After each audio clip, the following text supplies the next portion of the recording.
بسم اللہ الرحمن الرحیم۔ رچرڈ نکسن امریکہ کے 37ویں صدر تھے۔ یہ بھی ڈونلڈ ٹرمپ کی طرح ریپبلک پارٹی سے تعلق رکھتے تھے۔ ان کے دور میں 1972 میں ڈیموکریٹک پارٹی کے دفتر میں جاسوسی کے آلات لگا دیے گئے تھے۔ رچرڈ نکسن کے ساتھی ان آلات کے ذریعے ری الیکشن میں ڈیموکریٹک پارٹی کی حکمت عملی سنتے رہتے تھے۔ واشنگٹن پوسٹ کے دو رپورٹر باب ووڈورڈ اور کارل پرسٹن کو اس بھنک پڑ گئی۔ انہوں نے تحقیقات کی اور خبر شائع کر دی۔ سٹوری شائع ہوئی اور رچرڈ نکسن کا سیاسی کیریئر ختم ہو گیا۔ ڈیموکریٹک پارٹی کا دفتر واشنگٹن میں واٹر گیٹ کمپلیکس میں تھا، لہذا یہ خبر اس مناسبت سے واٹر گیٹ اسکینڈل کے نام سے مشہور ہوئی اور یہ اس دور میں دنیا کی سب سے بڑی خبر رہی۔ رچرڈ نکسن عیسائی تھا، لیکن وہ مذہب پر زیادہ یقین نہیں کرتا تھا، چرچ بھی نہیں جاتا تھا اور پادریوں کو بھی ناپسند کرتا تھا۔ ہنری کسنجر اس کا وزیر خارجہ تھا، وہ بھی نان پریکٹسنگ یہودی تھا۔ اس کے خیالات بھی مذہب کے خلاف تھے۔ واٹر گیٹ اسکینڈل جب پیک کو چھو رہا تھا تو ایک رات رچرڈ نکسن نے ہنری کسنجر کو وائٹ ہاؤس بلایا۔ کسنجر کو محسوس ہوا یہ ایمرجنسی ہے اور وہ دوڑ کر اوول آفس پہنچا۔ رچرڈ نکسن نے دفتر کا دروازہ بند کیا اور کسنجر سے مخاطب ہوا۔ میں کمزور عقیدہ عیسائی ہوں، تم بھی نام کے یہودی ہو، لیکن میں اس کے باوجود محسوس کرتا ہوں اگر ہم مل کر عبادت کریں تو شاید ہمارے مسائل کم ہو جائیں، شاید خدا کو ہم پر رحم آ جائے۔ رچرڈ نکسن اس کے فوراً بعد گھٹنوں کے بل کھڑا ہو گیا اور بیت المقدس کی طرف منہ کر کے بائبل کی آیات تلاوت کرنے لگا۔ ہنری کسنجر اس کا متحد تھا، چنانچہ وہ بھی فوری طور پر اس کے پیچھے گھٹنوں کے بل کھڑا ہوا اور عبرانی زبان میں خدا سے مدد مانگنے لگا۔ یہ واقعہ ہنری کسنجر نے لکھا اور متعدد بار اپنی تقریروں میں بھی بیان کیا۔ یہ انسان کی فطرت کو ظاہر کرتا ہے۔ ہم انسان بنیادی طور پر کمزور واقع ہوئے ہیں۔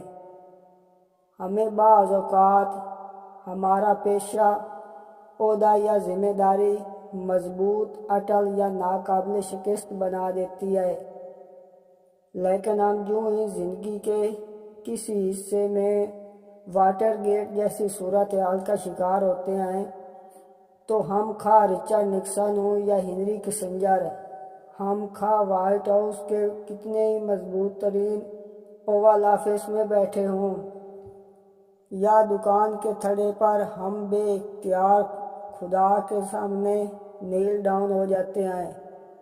اور اس معاملے میں امریکی صدر سے لے کر عبداللہ تک سب برابر ہیں۔ تاریخ بتاتی ہے سکندر اعظم بھی دیوتاؤں کے نمائندے ساتھ لے کر جنگوں پر روانہ ہوتا تھا۔ دارا کا بھی اپنا پیر تھا۔ چنگیز خان کا کوئی مذہب نہیں تھا، لیکن وہ بھی جنگوں میں عیسائی، مسلمان، بودھ اور ہندو چاروں مذاہب کے علماء سے دعا کرواتا تھا۔ امیر تیمور بے انتہا ظالم شخص تھا، وہ بھی جنگ سے پہلے نماز پڑھ کر دعا کرتا تھا اور جنگ کے فوراً بعد خون میں لتھڑے ہاتھ دھو کر وضو کرتا تھا اور نماز ادا کرتا تھا۔ تمام عثمانی بادشاہوں کے اپنے اپنے پیر اور علماء تھے اور ہمیشہ ان کے ساتھ رہتے تھے، اور جب بادشاہ مشکل وقت میں ان کا مذہبی اور جذباتی سہارا لیتا تھا۔ ایوب خان نے بے انتہا توام پرست تھا اور بابا لال سے لے کر قدرت اللہ شہاب تک سب کی روحانی دیواروں کے ساتھ ٹیک لگاتا رہتا تھا۔ محترمہ بے نظیر بھٹو سیاسی گرداب میں پھنس کر بابا تینکا کی چھڑیاں کھانے کے لیے مانسہرہ کی پہاڑیوں تک پہنچ جاتی تھی۔ نواز شریف بھی اپنے ساتھ بابے لگائے رہتے تھے۔ آصف علی زرداری درجن بھر اولیاء کے مرید تھے۔ انہوں نے 3 روحانی شخصیات ایوان صدر میں بھی رکھی ہوئی تھی۔ وہ دن بھر ان کی صدارتی کار کے ٹائروں پر پھونکے مارتے رہتے تھے۔ یہ جب بھی دیوان صدر سے باہر نکلتے تھے کالے بکرے کا صدقہ دے کر نکلتے تھے، اور یہ روایت آج تک قائم ہے۔ جبکہ عمران خان نے اپنی پیرنی گھر میں ہی بسا لی تھی۔ بشریٰ بی بی وزیر اعظم کی بلائیں ٹالنے کے لیے روزانہ چھتوں پر گوشت پھینکتی تھیں۔ عمران خان کی رہائی کے لیے آج بھی 3 درگاہوں پر دعائیں ہو رہی ہیں۔ یہ عمل کیا ثابت کرتے ہیں؟ یہ ثابت کرتے ہیں سکندر اعظم ہو، چنگیز خان ہو یا پھر رچرڈ نکسن، ہم سب انسان مشکل حالات میں خدا کے تصور میں پناہ لیتے ہیں۔ ہم نیل ڈاؤن ہوتے ہیں اور ہماری یہ نیل ڈاؤننگ ہمارے اندرونی خوف کی نشانی ہوتی ہے۔ یہ اس حقیقت کا اعتراف ہوتی ہے کہ ہماری مشکل ہماری اوقات سے بڑی ہے اور ہمیں اس سے نکلنے کے لیے خدا کا سہارا چاہیے۔ آپ اگر انسان کی اس کمزوری کو ذہن میں رکھ کر 6 مارچ کو وائٹ ہاؤس میں ہونے والی تقریب کو دیکھیں تو آپ بڑی آسانی سے ڈونلڈ ٹرمپ کی ذہنی حالت کا اندازہ کر لیں گے۔ ڈونلڈ ٹرمپ نے اس دن امریکہ سے نامور پادری بلوائے۔ خود اوول آفس میں صدارتی کرسی پر بیٹھا پادری ان کے پیچھے کھڑے ہوئے اور اس کے کندھے پر ہاتھ رکھ کر ایران کے خلاف اس کی فتح کے لیے دعا کی۔ یہ فوٹیج دیکھ کر سینیٹر لینڈسے گرام جیسے لوگوں نے بھی کہنا شروع کر دیا، امریکہ اور اسرائیل کی ایران سے لڑائی مذہبی جنگ ہے۔ اس کے بعد امریکہ سے لے کر پاکستان تک یہ بحث چھڑ گئی، کیا یہ مذہبی جنگ ہے؟ پاکستان کے اندر بھی بے شمار لوگ اسے مذہبی جنگ قرار دے رہے ہیں، جبکہ در حقیقت یہ وسائل کی لڑائی ہے اور اس کا دور دور تک مذہب کے ساتھ کوئی تعلق نہیں۔ ڈونلڈ ٹرمپ کا پادریوں کو بلانا، کندھے پر ہاتھ رکھ کے دعا کروانا اس کی کمزوری کی علامت ہے۔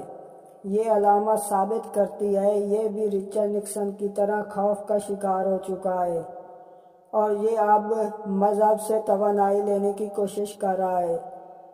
ایران کے رد عمل اور 11 دن تک ڈٹے رہنے کی وجہ سے ٹرمپ اور نیتن یاہو دونوں مل گئے ہیں۔ ان کا خیال تھا آیت اللہ خامنہ ای کی شہادت کے بعد ایران میں فسادات شروع ہو جائیں گے اور ہم دنیا میں تیل اور گیس کے دوسرے بڑے ذخیرے پر قابض ہو جائیں گے، لیکن ایران کا رد عمل خلاف توقع نکلا۔ آیت اللہ خامنہ ای کی شہادت کے بعد ایرانی اکٹھے ہو گئے اور انہوں نے امریکہ اور اسرائیل کا برعکس نکال دیا، جس کے بعد ڈونلڈ ٹرمپ جیسا شخص بھی مذہب کی پناہ میں مجبور ہو گیا۔ دوسری طرف اب نیتن یاہو بھی یہودیوں کی سے ٹوپی پہن کر پھر رہا ہے، لہٰذا یہ خوف ہے مذہب کی لڑائی نہیں۔ ہم اگر یہودیت، عیسائیت اور اسلام کو تاریخی نقطہ نظر سے دیکھیں تو بہت دلچسپ صورتحال سامنے آئے گی۔ ہم یہودیوں سے شروع کرتے ہیں۔ اسرائیل حضرت یعقوب علیہ السلام کا خطاب تھا۔ اس مناسبت سے ان کے 12 بیٹوں کی اولاد بنی اسرائیل کہلاتی ہے۔ حضرت یعقوب علیہ السلام کے 12 بیٹوں کے نام روبن، شمعون، لاوی، یہودا، آشکار، زبولون، ڈان، نفتالی، گاد، آشر، یوسف اور بنیامین تھا۔ ان 12 بیٹوں کی اولاد بعد ازاں بنی اسرائیل کے 12 قبیلے بنی اور یہ مصر کے 12 مختلف شہروں یا علاقوں میں آباد ہوئے۔ حضرت موسیٰ علیہ السلام کا تعلق لاوی قبیلے سے تھا۔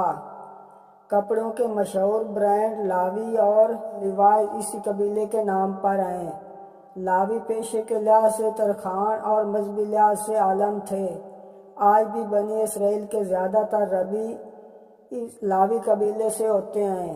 حضرت موسیٰ علیہ السلام کے بھائی اور نبی حضرت ہارون علیہ السلام دنیا کے پہلے کاہن تھے۔ کاہنیت ان کی نسل میں چل رہی ہے۔ حضرت موسیٰ علیہ السلام ان تمام قبیلوں کو اکٹھا کر کے فلسطین واپس لے آئے۔ ڈان قبیلہ راستے میں کھو گیا، یہ آج تک نہیں ملا۔ ہمارے KP کے بعض پشتون بھائی خود کو ڈان قبیلہ کہتے ہیں، لیکن یہ دعویٰ تاریخی لحاظ سے غلط ہے، کیونکہ صحرائے سینا سے خیبر پاس تک بے شمار بڑے شہر اور ملک موجود ہیں۔ چنانچہ ڈان قبیلہ درجن بھر سیٹل معاشروں اور ملکوں کو چھوڑ کر اس پسماندہ اور بے وسیلہ علاقے میں کیوں آئے گا، اور وہ بھی اس وقت جب یہ علاقہ ہند جیسے وحشیوں کی گزرگاہ تھا۔ دوسرا، ڈان لڑنے بھیڑنے والے لوگ نہیں تھے، وہ حکمت عملی کے ماہر تھے، جبکہ ہمارے قبائلی سینکڑوں سال سے لڑ بھڑ رہے ہیں یہاں، لہٰذا یہ بنی اسرائیل کا حصہ نہیں ہو سکتے۔ اب جینیاتی سائنس نے بھی ثابت کر دیا ہے۔ بہرحال ہم حضرت موسیٰ علیہ السلام کی طرف واپس آتے ہیں۔ آپ علیہ السلام 11 قبیلوں کو لے کر فلسطین آ گئے۔ اردن کی پہاڑی کو نبو پر پہنچ کر آپ علیہ السلام کا سفر ختم ہو گیا اور آپ کا وصال ہو گیا۔ آپ علیہ السلام کے بعد یوشع بن نون علیہ السلام نے بنی اسرائیل کی قیادت کی۔ یریکو میں ان کی لڑائی ہوئی، اللہ نے بنی اسرائیل کو فتح یاب کیا اور یوں انہیں وہ سرزمین واپس مل گئی جس کا اللہ نے ان سے وعدہ کیا تھا۔ فلسطین واپس ملنے کے بعد 11 میں سے 10 قبیلے اکٹھے ہو گئے اور انہوں نے 11ویں قبیلے بنی یہودا کو یروشلم سے نکال دیا۔ یہ لوگ دریائے اردن کے مغربی کنارے، جسے ویسٹ بینک کہا جاتا ہے، پر آباد ہو گئے۔ یہ بہت مسکین اور نادار لوگ تھے، یہ بھیڑ بکریاں چراتے تھے اور یروشلم کی دوسری اقوام کے گھروں اور کھیتوں میں کام کرتے تھے۔ ان پر پابندی تھی، یہ لوگ صرف دن کے وقت شہر آ سکتے تھے، انہیں شہر میں رات بسر کرنے کی اجازت نہیں تھی۔ چنانچہ یہ دن بھر کی محنت مزدوری کے بعد مغربی کنارے پر واپس چلے جاتے تھے۔ یہ لوگ حضرت یعقوب علیہ السلام کے چوتھے بیٹے یہودا کی اولاد تھے۔ یہودا انگریزی میں جودا لکھا اور بولا جاتا ہے۔ بائبل کی روایت کے مطابق حضرت یوسف علیہ السلام کے بھائیوں نے انہیں قتل کرنے کا فیصلہ کیا تو بڑے بھائی روبن نے انہیں قتل سے بچایا۔ اس کا کہنا تھا، یوسف ہمارا بھائی ہے، اس کا خون ہمارے ہاتھوں پر نہیں آنا چاہیے۔ جس کے بعد شمعون اور لاوی نے انہیں جنگل میں خشک کنویں میں پھینکنے کا مشورہ دیا۔ ان کا کہنا تھا یہ وہیں بھوکے پیاسے مر جائیں گے یا پھر انہیں جنگلی جانور کھا جائیں گے، جبکہ یہودا نے تجویز دی ہم انہیں مدائن کے تاجروں کو بیچ دیتے ہیں۔ مدائن شہر حضرت صالح علیہ السلام کی قوم نے آباد کیا تھا۔ یہ قوم آج کے سعودی عرب سے لے کر عمان کے شہر سلالہ تک پھیلی ہوئی تھی۔ میدان میں غلاموں کی سب سے بڑی منڈی لگتی تھی، تاجر غلام خریدتے تھے اور انہیں مختلف علاقوں میں لے جاتے تھے۔ مصر اور آج کا عراق اس زمانے کی 2 بڑی سویلائزیشن تھیں۔ تاجر ان دونوں ملکوں کے درمیان پھرتے رہتے تھے۔ حضرت یوسف علیہ السلام کا کنواں اس شاہراہ پر پڑتا تھا۔ بائبل کی بک آف جینیس کے مطابق یہودا نے بھائیوں کو مشورہ دیا، ہمیں گھاٹے کا سودا کرنے کی کیا ضرورت ہے، ہم اسے بیچ سکتے ہیں۔ یہودا کا کہنا تھا، ہمیں اس کے 10-20 شیلنگ چاندی کے سکے مل جائیں گے، یوں اس سے جان بھی چھوٹ جائے گی اور منافع بھی ملے گا۔ بھائیوں نے اس سے اتفاق نہیں کیا اور حضرت یوسف علیہ السلام کو کنویں میں پھینک دیا۔ یہ لوگ ذرا دور گئے تو سامنے سے میدانی تاجروں کا قافلہ آ رہا تھا، وہ لوگ غلام لے کر مصر جا رہے تھے۔ یہودا نے بھائیوں کو دوبارہ قائل کیا اور وہ اس مرتبہ اس کی باتوں میں آ گئے۔ یہ لوگ کنویں پر واپس آئے، حضرت یوسف علیہ السلام کو نکالا اور انہیں 22 شیلنگ میں میدانی تاجروں کو بیچ دیا۔ نوٹ، یہ بائبل کا ورژن ہے۔ قرآن مجید کے مطابق حضرت یوسف علیہ السلام کو تاجروں نے کنویں سے نکالا تھا۔ اس کے بعد کی کہانی آپ جانتے ہیں۔ یہودا کی نسل آگے چل کر یہودی کہلائی۔ یہ لوگ آج بھی فطراً ظالم اور تاجر پیشہ ہیں۔ یہ اچھی قیمت ملنے پر حضرت یوسف علیہ السلام جیسے بھائی کو بھی بیچ دیتے ہیں۔